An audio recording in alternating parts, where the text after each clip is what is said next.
So what you just saw right there is my new video on my second YouTube channel, and if you guys want to go over to that video and hit the like button and leave a comment, you can win this. So yeah, I am doing a giveaway for this Spider-Man Homecoming pop figure, and of course to enter it, click the link in the description, go to my new video on my second YouTube channel, hit the like button on that video and leave a comment, and I'll choose a winner in the next Ultimate Spider-Man review.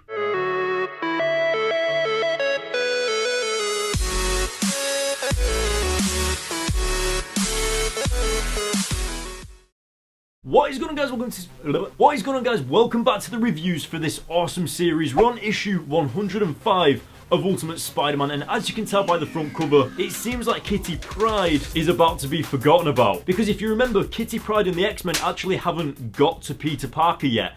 So they're aware of the situation, but don't really know what's going on, and that's what happens in this issue. And before we get into the craziness of this issue, what happened in the previous issue? Let's jog some memories. So the Fantastic Four actually ended up saving Mary Jane and actually removed the Oz formula from her system, stopping her from turning into a crazy giant monster. We had the surprising death of Richard Parker after it was revealed that Richard Parker was actually a clone of Peter Parker. And it was actually really devastating as well, because it was a really emotional confrontation between Sue Storm and Richard Parker. I mean, the guy was being told that he basically didn't exist. It was awful. And then of course, one of the main highlights of the entire issue was the Peter Parker and Jessica Drew team up against Dr. Octopus. And in that review, I actually said that this was one of the craziest boss battles ever. It looked super serious. And the fact that Dr. Octopus could actually control metal itself, damn, so badass. And of course, as we were coming up to the end of the issue, we had Peter Parker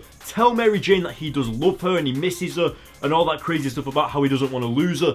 And then Peter was told that he can be cured of his spider powers. Man, what a roller coaster that issue was. But obviously, we've got to get into this issue, and I warn you now, guys, this one is quite emotional. Obviously, we've got Aunt May, who's in a hospital bed. She's found out that Peter Parker's Spider-Man. And then we've got Kitty Pryde that, well, just look at the front cover. I mean, kind of explains it. Let's get into this review. Okay, so we're opening up the first page of the comic with Peter Parker being given the option to get rid of his spider powers. Now obviously that's a major thing to consider, especially because the entire series is about Ultimate Spider-Man.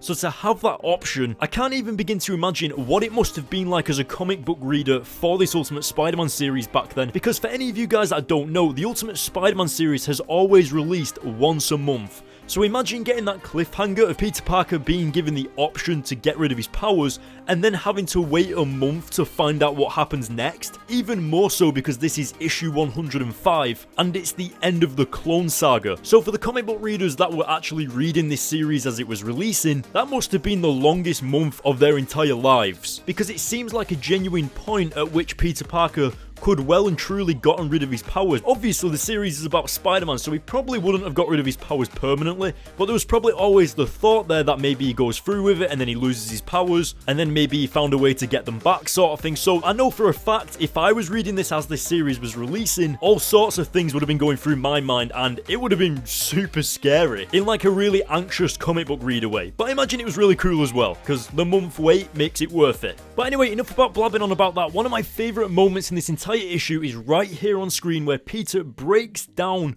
in a shed of tears by the bedside of Aunt May. And obviously this is going to hit Peter hard, because the reason Aunt May is in this condition is because it's Spider-Man related. So obviously Peter feels responsible for this, and even though he tried not to tell Aunt May that he's Spider-Man to avoid exactly that, she still ended up here anyway. And the artwork on Peter Parker crying just really hits you, pulls on the heartstrings, and you genuinely feel for Peter. But something that was really surprising and actually quite uplifting in the comic was Nick Fury making a visit to Peter Parker and actually going through the reasons as to why he wanted to arrest Peter Parker in the first place. And it makes sense. I mean, technically Nick Fury was just doing his job, and it's because he thought that Peter Parker was going to become the next big supervillain. With everything that's happened to Peter Parker, with his parents dying, with Gwen Stacy being murdered, Dr. Octopus cloning him, now Aunt May in the hospital, and Eddie Brock becoming Venom, it just seemed like so many areas of Peter Parker's life went so wrong that one day he was going to snap. And so you can understand where Nick Fury is coming from. You can understand that he was just taking precautionary measures just in case the probability of Peter becoming a supervillain actually happens. And you can very much tell that Nick Fury is a father figure to Peter Parker, and I like this level of respect that Nick Fury has for Peter Parker once this conversation is over. You can tell that they're on mutual ground, and Nick Fury is looking forward to what Peter Parker is going to become, so it's so awesome. But now turning over the page, you can see that we have Aunt May waking up out of her heart attack coma sort of situation going on. And for the first time, we've got Kitty Pryde and the X-Men on the ground actually witnessing what Peter Parker has been going through in the hospital with Aunt May and everything. And this is where we see a side of Kitty Pryde's character shine that we haven't seen before, but it also reflects her personality and her terms of responsibility necessarily, where she straight up wants to make the decision for Peter Parker to erase Aunt May's memory of her knowing that he's Spider-Man without actually questioning it. And I really like how Professor X sort of steps in and says no and stands his ground against Kitty Pryde. And you can tell this situation actually taints the relationship between Professor X and Kitty Pryde, because she actually begins to hate Professor X for doing this. But one of the main things is that you've got to remember that the X-Men is actually Kitty Pryde's family. Like, she lives with them, she considers them family, she fights crime with them, and she's more or less going against everything the X-Men are. It really seems like Kitty Pryde has invested her feelings into Peter Parker, thinking that she can just go to him if anything goes wrong with the X-Men. And obviously that is not the case that she should be taken, because Peter Parker is realistically in love with Mary Jane. So yeah, so I think it just shows that even though you have the power to do something, people sort of have to deal with the consequences of what's gone on. And the fact that Aunt May accepted Peter Parker as Spider-Man just shows that sometimes these things happen, and just because you can change it doesn't mean you should. But anyway, moving on, you can see that Peter Parker and Jessica Drew are pretty much saying goodbye to each other, and what I really like about this interaction is the fact that it's technically two Peter Parkers talking to each other on the pages of the comic, and that is like a crazy concept, because in a way it's like Peter Parker interacting with himself. And I really like how Jessica Drew makes the joke of actually attending the same school as Peter Parker and seeing what his reaction would be, because that is exactly what Peter Parker would do in terms of making humour in a serious situation sort of thing. And you can very much tell that Jessica Drew has made enough of an impact in this Clone Saga to the point where she's going to go off and become her own character, make her own life, and obviously probably make an appearance again in the future of this Ultimate Spider-Man series. And obviously, since this comic released years ago, we can confirm that Jessica Drew does actually make another appearance in many other comic book series, including the Spider-Verse even. So she's done really well. Now obviously, as we just saw back there as well, Nick Fury had the clones of Gwen Stacy and the Peter Parker Scorpion, so we'll talk about that a little bit more off camera. But yes, that situation will arise a little bit further down the line in this Ultimate Spider-Man series, so we'll get to that eventually. But as we go over to Peter Parker and Mary Jane, something that I actually found quite strange about this series and like this Clone Saga technically is the fact that Peter Parker has completely forgotten that Kitty Pryde exists, like completely. And one of the most heartbreaking things to happen in this entire issue is the fact that Kitty Pryde actually witnesses Peter Parker kissing Mary Jane right there in front of her, and you can just tell by the look on Kitty Pryde's face that she is absolutely devastated. I mean, she's just blown off the X-Men in favour of Peter Parker, and then when she actually goes to find Peter Parker to make sure he's safe, to like run and hug him, he's there with Mary Jane instead, and that is just awful. But of course, as we come up to the final few pages of this issue, it's expected that Mary Jane, even though she's been cured of this Oz formula, there's still going to be side effects and some crazy sort of twitches here and there. She's going to have bad memories. She's technically scarred for life from this experience, even though she doesn't remember hardly any of it. It was still a traumatizing event, and obviously it's going to have repercussions in the future. But again, still, as we get to the end of the issue, Peter Parker goes back with Mary Jane, still not realizing that he already has a girlfriend, and that's Kitty Pryde. So that's going to get addressed in the next issue. Obviously, I know you guys can't wait for that, especially with the fact that Aunt May now knows that Peter Parker is Spider-Man. That will get addressed as well very soon. So guys, that is the end of this issue. I hope you guys enjoyed it, but let's go back on camera and talk about some of the main highlights and give our thoughts on that even further. Man, I hope you guys enjoyed that issue. It was so emotional, and a lot of things got closed up, obviously, with Nick Fury and then like other stuff like that, and X-Men and the Kitty Pryde, and let's just get into some of the highlights and talk about some of the stuff. So, one of my favourite moments in the entire issue was when Peter Parker was actually sat at Aunt May's bedside, sobbing his heart out at the thought that she's found out that he's Spider-Man and she's still got hurt, even though all this time she didn't even know. And obviously that's going to have a heavy impact on Peter Parker, because like always, Peter Parker blames himself for the situation, and technically, because this was a Spider-Man related thing, it kind of is indirectly his fault. and he feels responsible for that. But I absolutely loved it when Aunt May genuinely accepted Peter Parker as Spider-Man and like just straight up told him that his suit was terrible. And I think what's really important is like when Aunt May was freaking out earlier on, obviously Richard Parker came back from the dead, Gwen Stacy came back from the dead, people were shooting at the house, it was all a little bit crazy. And so when Aunt May actually said that she didn't want Peter Parker to like live there anymore and stuff, it was genuinely just the situation and how hectic it was. Aunt May couldn't handle it, and so she freaked out. And so it's really sweet to see that sort of acceptance between Aunt May and Peter Parker. And what I really like about it is that it actually does feel like a conclusion, like you are coming to the end of a story or something along those lines.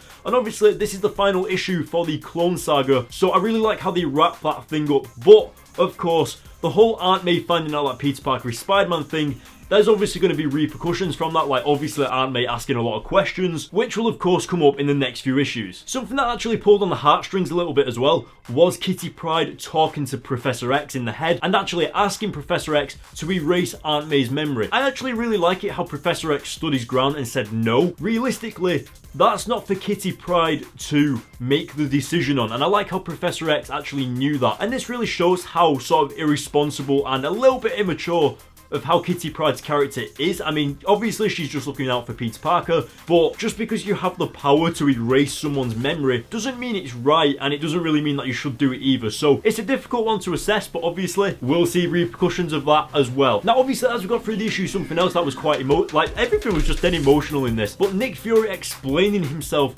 to Peter Parker and actually what was going on and why Nick Fury thought Peter Parker was the bad guy in this situation. And it was all because everything that Peter Parker has endured, obviously everything just keeps going wrong for Peter Parker, especially now that his own father has been cloned and brought back to life and all this crazy stuff with Gwen Stacy coming back and everything. And basically Nick Fury admitted that he thought Peter Parker was going to become the next big supervillain.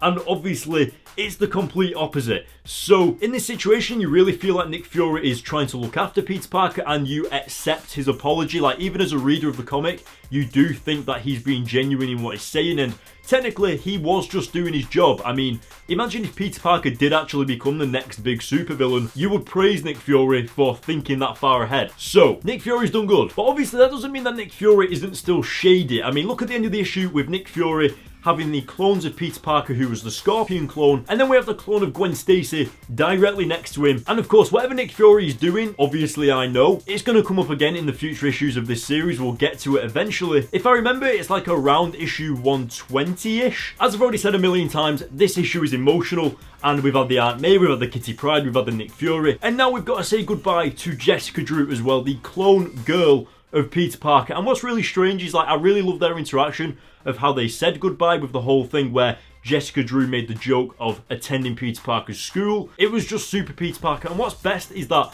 obviously it's like just reading two Peter Parkers on the same screen interacting with each other. It was really good. But what's even better is I feel like Jessica Drew has made so much of an impact on this Clone Saga. She's made a good impression and she's sort of affected us as the reader as well, which I really like, especially because she was a main criteria of this Clone Saga at least. So you can very much tell that she's become her own character, and you can even see her talking about the future, thinking about how she's just going to live her life as Jessica Drew. And that's the way it is. So I do actually think it'd be really cool if she went to school with Peter Parker, but obviously everyone would wonder where Peter Parker's twin sister just came from, so probably wouldn't work out. But now obviously, as we got towards the end of the issue, we had Kitty Pryde witness Peter Parker and Mary Jane kissing each other, and that must be absolutely devastating for Kitty Pryde to see your boyfriend suddenly completely forget about you and go back to his ex-girlfriend. And obviously Peter Parker has loved Mary Jane. Kitty Pryde and Peter have had some problems recently because of that. I think the worst moment in the comic, at least as a comic book reader, is seeing the look on Kitty Pryde's face as she sees this. I mean, she stood in the distance